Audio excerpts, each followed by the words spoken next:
Hello, everybody, and welcome to the Tuesday edition of Video Clips. And a couple of things I'll remind you about before I get started on today's topic. First of all, this week, April 7th at 9 p.m., is the next conference call, free conference call for people who are interested in change of careers if you're in the healthcare business. Or maybe you would just like to shift your practice in a different direction. Or maybe you're not involved in healthcare at all and you would like to get into the healthcare business. We own a school, we train people. And so anyway, I give free seminars from time to time via teleconference or Zoom that help people understand what their options are. I talk about practice models and things of that nature. So if you'd like to participate in that, send me an email at pampopper@msn.com. And then I'm teaching a boot camp on May 9th called Nutrition and Immune Function.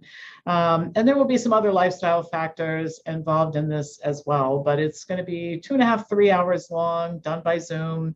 And so limited participation, you can only have so many in these types of classrooms, if you will. So I'm going to go over the things that you can do. It's kind of related to what I'm going to talk about today in terms of lifestyle factors that can keep you healthier and protect you against colds and flu and all the other crud that you don't want to get. All right. And last but not least, if you've already participated in a conference call and you're still kind of trying to figure out what you want to do and you would like to have a one-on-one conversation with me, I'm open to that.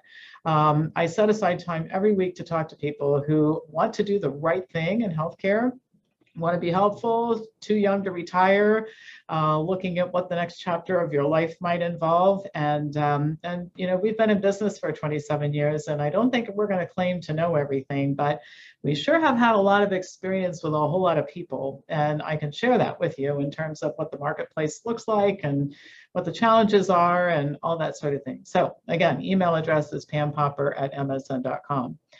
So you guys who watch me all the time know I never miss an opportunity to talk about exercise because most people don't do enough of it. So I'm going to give you some more incentive to do more of it today.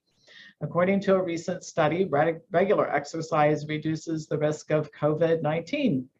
The study included 65,361 members of a private health plan in South Africa who were diagnosed with COVID between March 2020 and June 2021.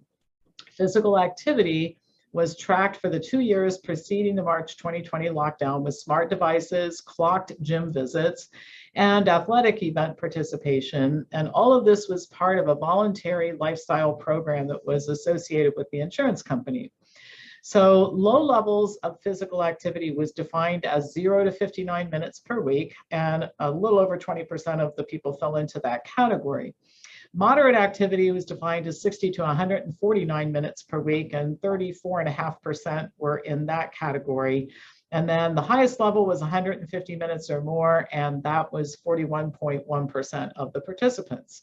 Now, out of the entire group, 11.1% were hospitalized with COVID, 2.4% were admitted to the intensive care unit, 1.3% required a ventilator, and 1.6% died.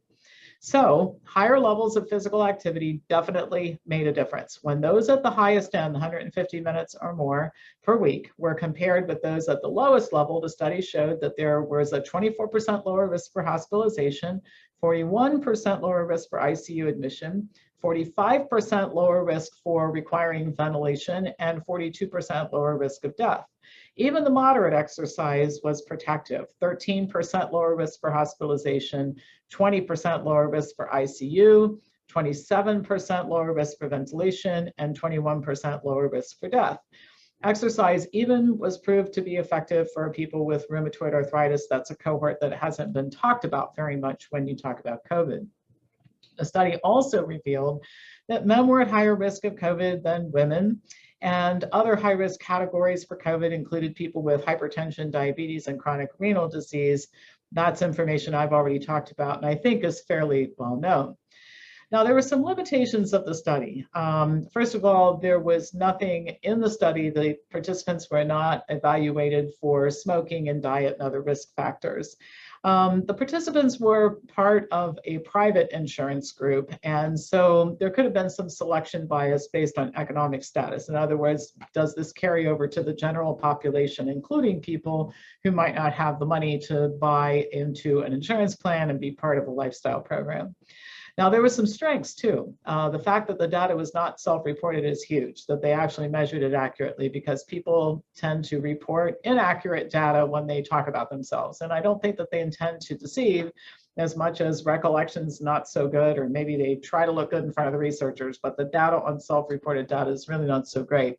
The other thing is the effect was dose dependent. More exercise, as you looked at the various categories, led to lower risk.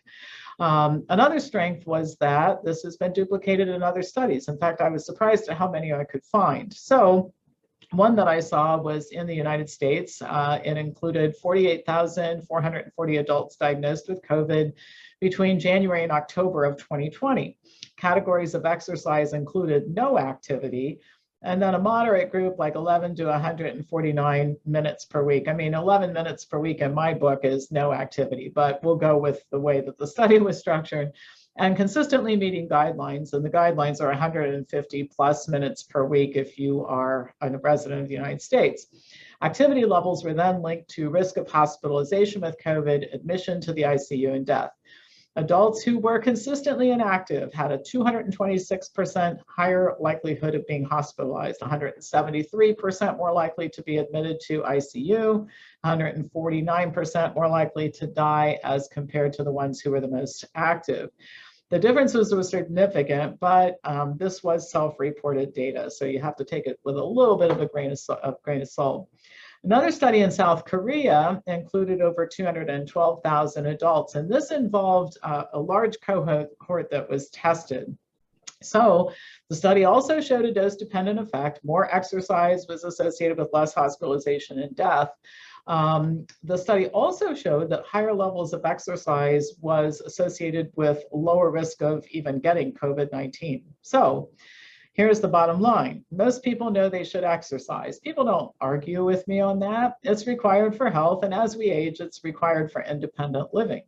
The results of these studies are therefore not really very shocking. It's important to note that the amount of exercise required to significantly reduce your risk of bad things happening, including COVID and hospitalization and death, was not a whole lot. I mean, the benchmark's 150 minutes, and that's relatively easy for anybody who makes up their mind to do it, right? And it doesn't necessarily have to involve marathon running and bench pressing your weight. It can involve just power walking and yoga and getting on a treadmill or an exercise bike and that sort of thing. It's just not hard to do if you make up your mind to do it.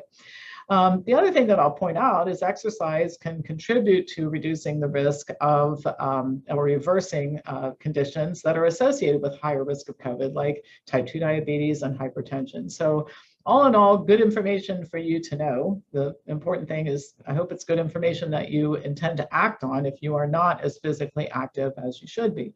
The hardest part's getting started. Once you get started and you manage to figure out how to fit it into your schedule, if you're like me and you live by your appointment book, once you make appointments, you keep them, including the ones with yourself, then you'll be well on your way to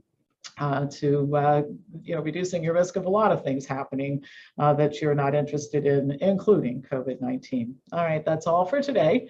As usual, pass this on to anybody who you think would enjoy watching it, and I will be back to you tomorrow with more news.